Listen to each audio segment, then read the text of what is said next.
Olá, sejam todos bem-vindos para mais um programa, O Livro dos Espíritos em Nossa Vida. Se você está chegando agora para o nosso programa, eu sou Ricardo Honório e junto com o nosso amigo Alcir Almeida, fazemos semanalmente, sempre às terças-feiras, às 18h45, este programa que vai até você com a intenção de levar um pouco da doutrina espírita por intermédio do estudo, da análise, de O Livro dos Espíritos. Então eu espero que você chegue e permaneça conosco. Eu acredito que você vai gostar do que ouvirá neste e nos demais programas. Porque é para isso que a gente faz esse programa, para levar até vocês o mínimo que seja de informações sobre a doutrina espírita e de como esta doutrina pode ser benéfica para mim, para você e para todos nós. Hoje nós vamos iniciar um novo tema, vamos falar da natureza das penas e gozos futuros, a partir da questão de número 965 de O Livro dos Espíritos. Mas daqui a pouco, depois da nossa vinheta. Até já. Começa agora o programa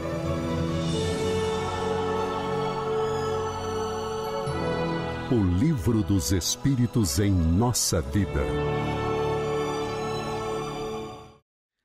Seja bem-vindo, Almeida. Vamos que vamos. Gente, a satisfação estar com vocês aqui. Agora a gente vai começar a falar, das penas dos gozos futuros. Mas eu gostaria de agradecer a oportunidade de conversar com vocês, de ouvir vocês. E a gente está aqui sempre atento às considerações, os likes, os dislikes, se você gostou, se você não gostou. E a gente deixa aqui um grande abraço, tá? Com muita alegria, com muita satisfação e honrado de estar aqui compartilhando esse estudo com vocês. Alcir Almeida, dando continuidade ao estudo do livro 4 de O Livro dos Espíritos, o capítulo 2, Penas e Gozos Futuros, vamos agora falar da natureza das penas e dos gozos futuros. Para isso, o Kardec fez a seguinte pergunta, Almeida.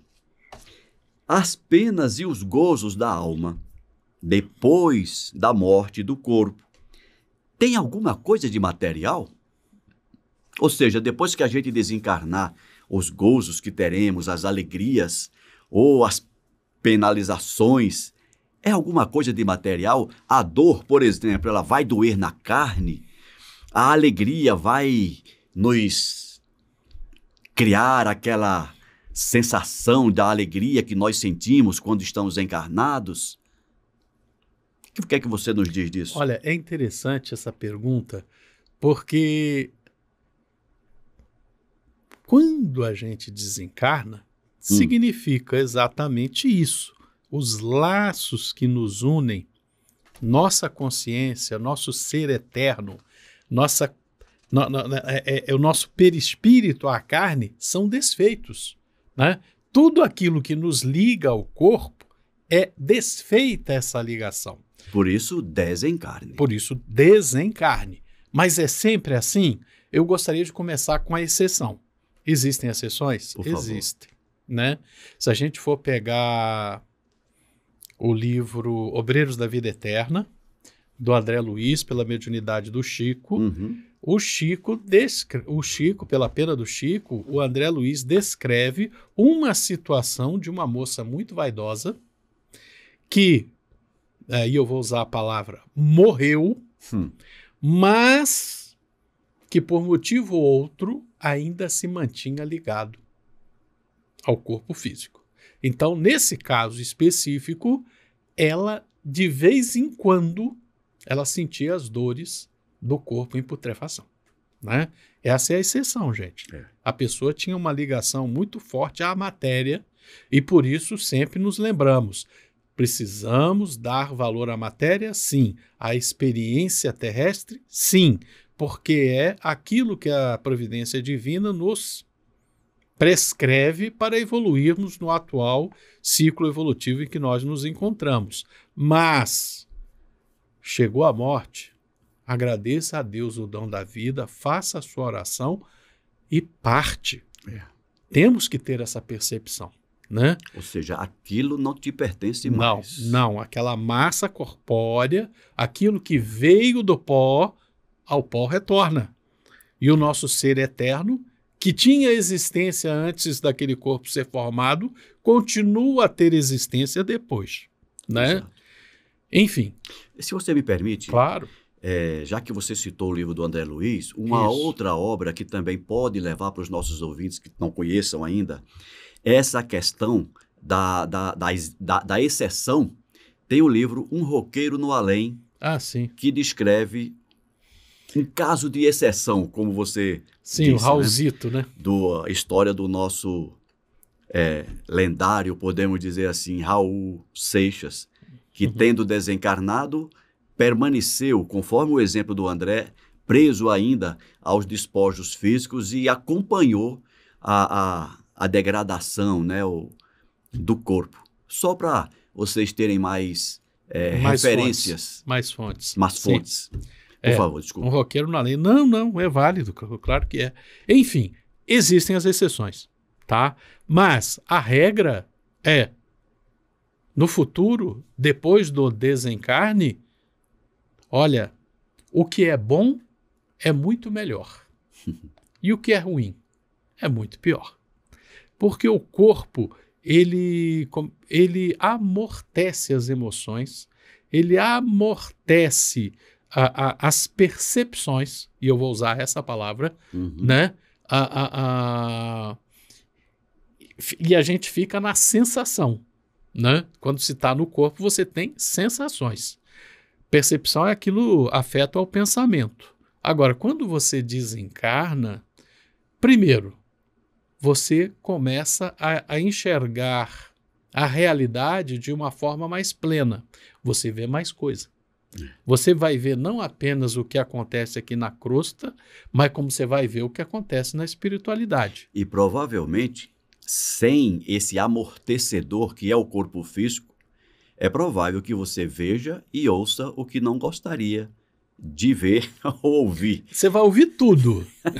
Você vai ver tudo. Vai ampliar tuas percepções. Vai ampliar. Você vai ouvir, você vai ter um maior domínio, para usar uma expressão muito usada na Força Aérea, né? Você vai ter maior domínio do espectro.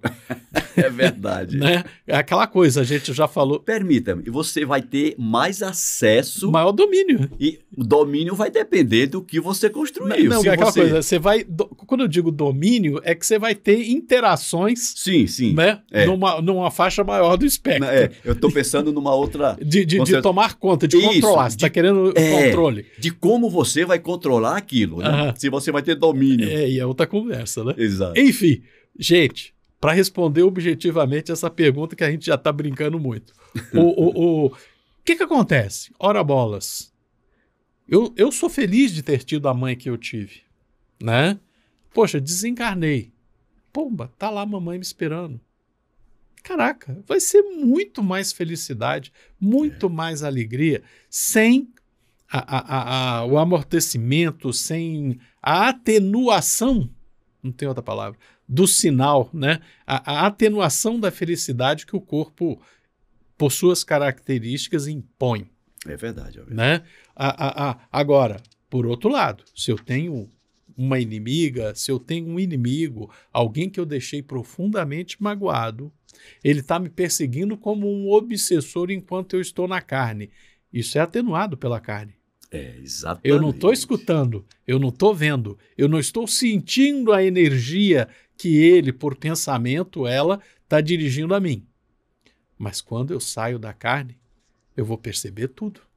Eu saio da redoma. Eu saio da redoma, é uma boa expressão. Não é? Né? Eu saio dessa atenuação. Eu vou sentir em plenitude todo aquele mau sentimento que é voltado para mim. É verdade. Ou seja, repetindo, fora da carne, o que é bom torna-se muito melhor. Mas aquilo que é ruim é muito mais doloroso, é muito mais agudo. Gostei desse trocadilho que você fez aí. É exatamente isso mesmo. O que é bom fica melhor e o que é ruim fica pior. Fica. Vamos à resposta? Vamos lá. As penas, né? E os gozos, Elas não podem ser materiais, visto que a alma não é material. A gente já separou Por isso que você começou o seu comentário falando das exceções, das exceções. que é quando, mesmo estando fora do corpo, o espírito continua... Como os outros, mesmo estando morto, Mesmo estando morto, continua ligado ao continua instrumento. ligado ao instrumento. Essas penas e esses gozos não têm nada de carnal e, portanto, são 1000 vezes mais vivos. Isso que você falou. São 1000 vezes mais vivos que os que experimentais sobre a terra. Uhum. Veja que ele não falou do que é bom e do que é ruim. É as penas e os gozos. Porque o espírito, uma vez livre, é mais impressionável. Por que ele é mais impressionável? Porque não tem o atenuador do corpo físico. E a matéria não enfraquece mais as suas sensações. Ela não amortece, mais essas sensações. Eu fico lembrando daqueles rádios antigos, né? Aqueles rádios antigos com aquelas válvulas gigantescas, né?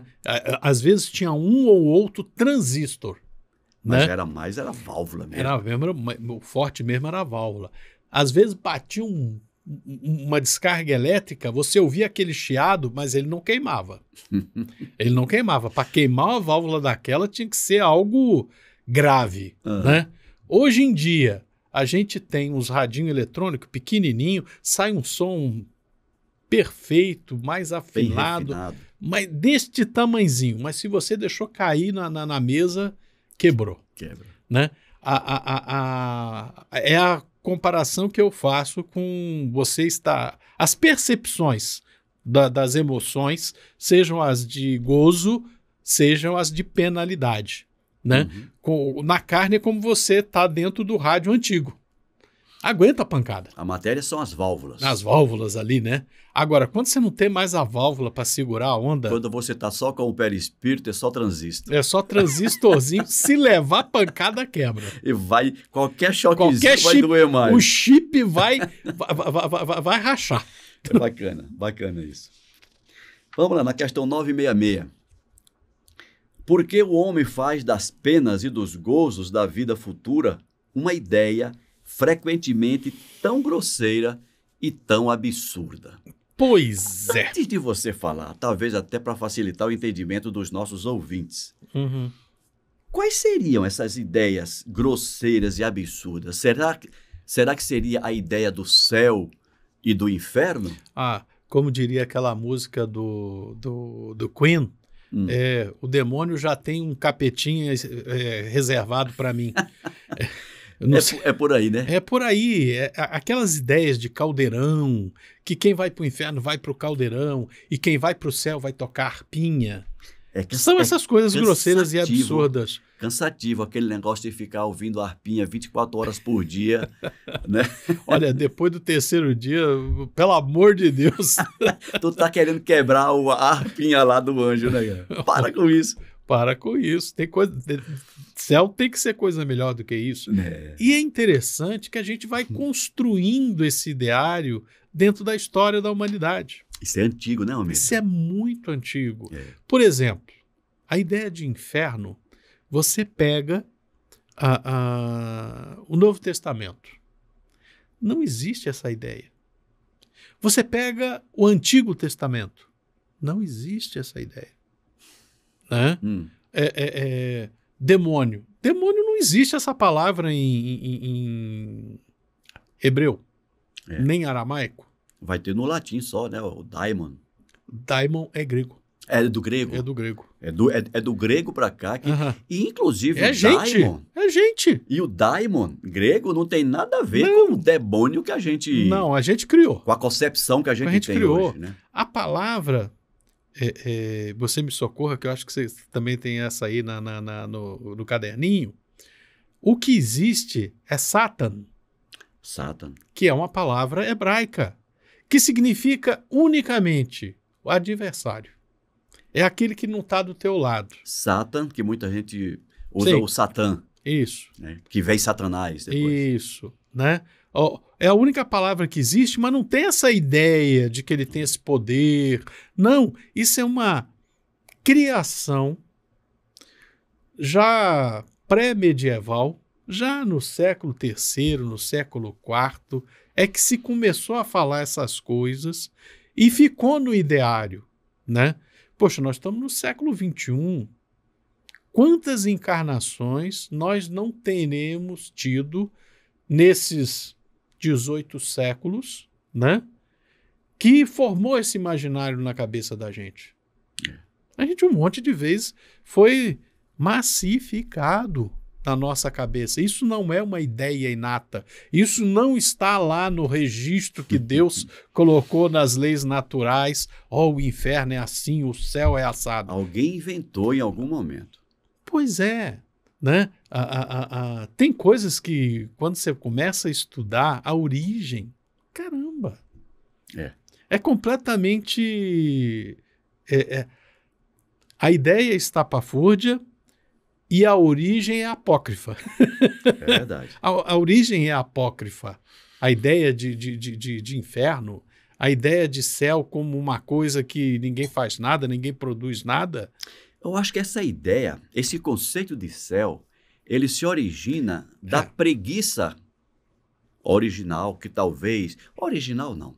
Mas da preguiça que nós alimentamos, e como aqui na Terra a gente tem que buscar o pão de cada dia, talvez se criou o imaginário, um mundo eu não precisasse trabalhar. Olha, é aquela história. Eu arriscaria, e aqui é chute, tá, gente? Por favor, fique à vontade para criticar. Eu chutaria que essa ideia desse céu imaginário, desse céu idílico, desse céu farniente, né, de não fazer nada... Isso. Dolce far niente. Dolce far niente. É muito o ideal ocidental das classes superiores. Lembrou bem. Lembrou bem. Para quem trabalhar era demeritório. O senhor não podia fazer nada. Não podia nem... Não podia ter calo na mão, não podia... Até para calçar o sapato, alguém tinha que calçar, que ele não podia fazer esforço. Exatamente. Era só o trabalho mental. Trabalho fica por tua conta. É o simplesmente pensar. Como você muito bem lembrou, é o dolce far niente. É o doce não fazer nada. Inclusive, uma coisa puxa a outra, agora eu falei trabalho, lembrei. Você lembra qual é a etimologia da palavra trabalho, né? Que vem de tripalium. Trepalium.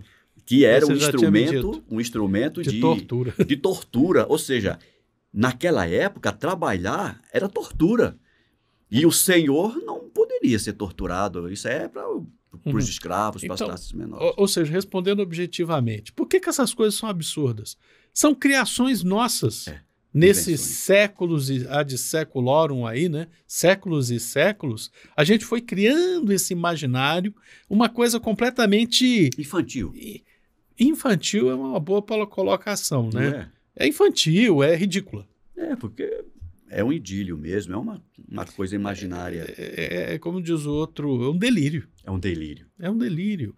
Essas imagens de céu, de inferno, de ter capeta, de ter fogo, de ter isso, de ter tortura, né? Pode ver que são reproduções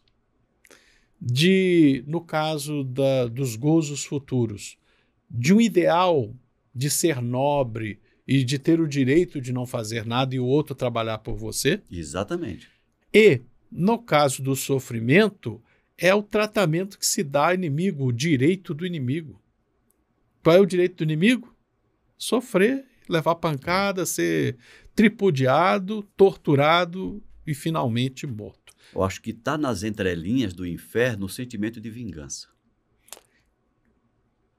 Sim. Essa se ideia... eu sou bom, eu vou para o céu.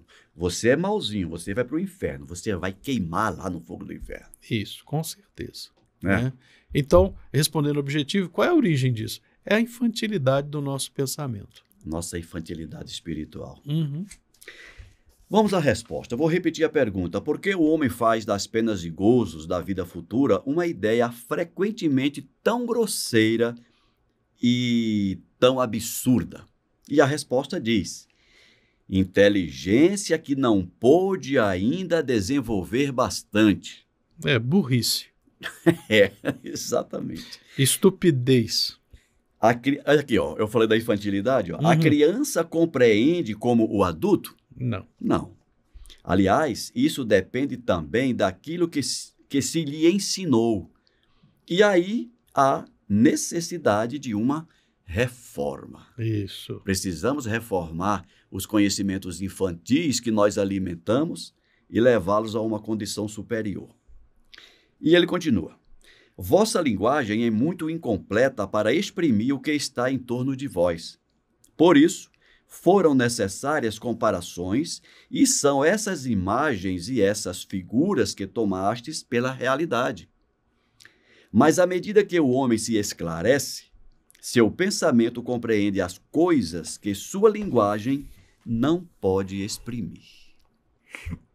Mais uma vez, a importância daquela orientação do Espírito de verdade lá no Evangelho segundo o Espiritismo. Amai-vos.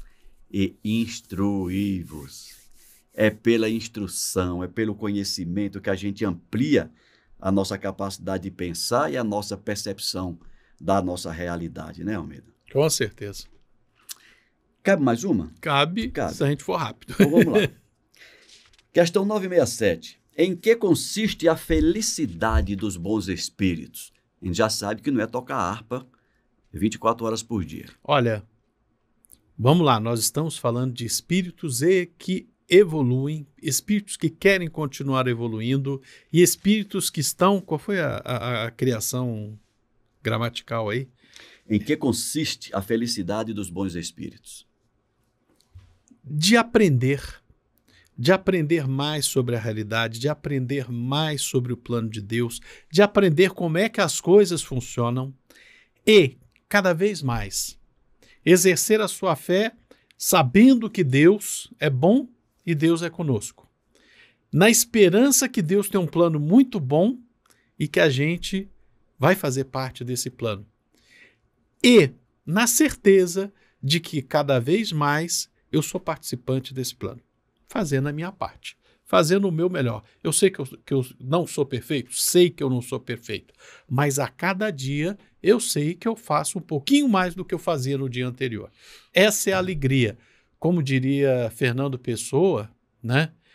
O importante aqui não é chegar, é navegar. Navegar é preciso, evoluir é preciso, progredir é preciso.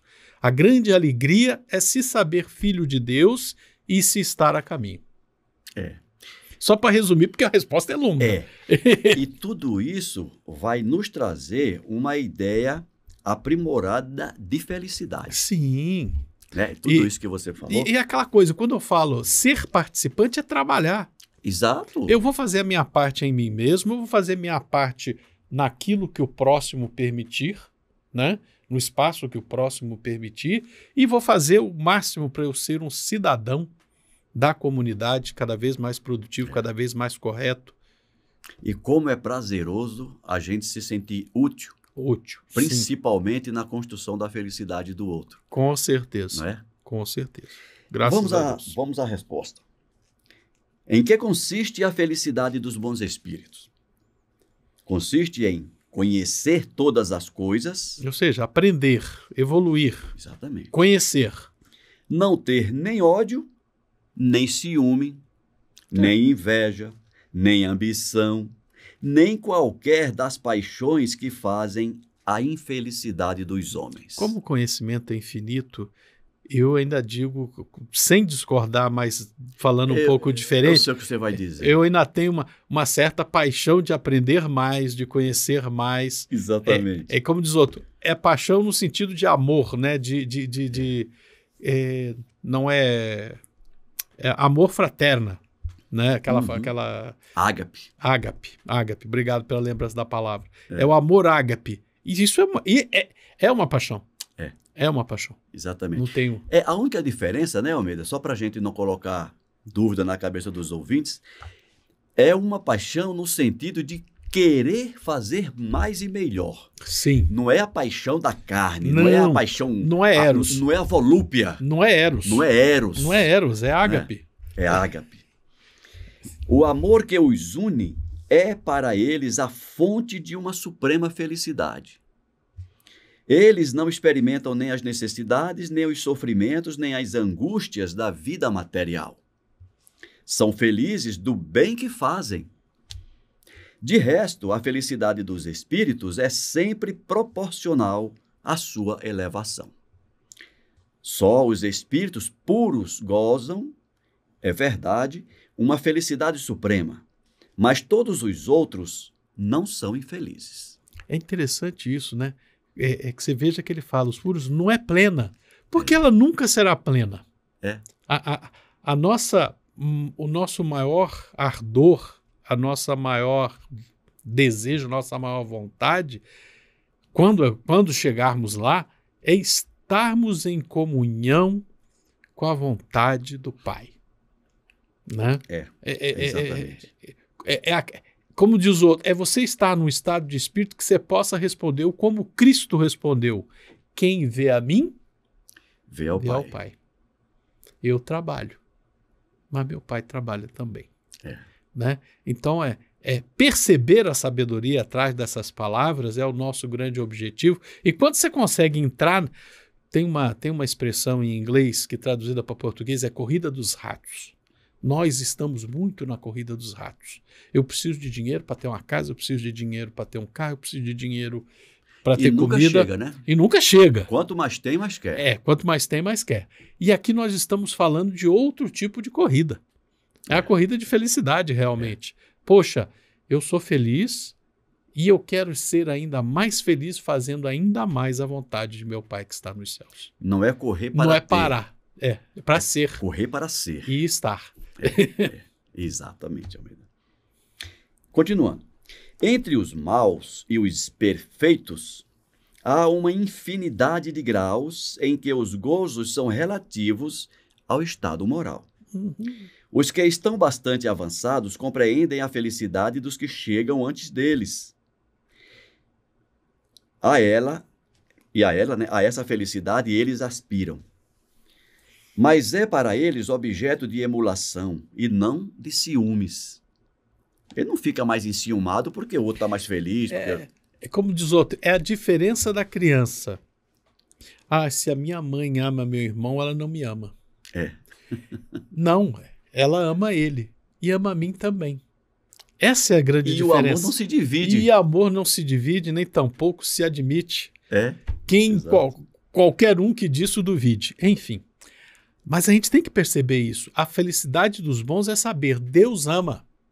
Deus ama o Honório, Deus ama o Alci, Deus ama Kardec. Apesar de eu ser Honório. E apesar de você ser Alci.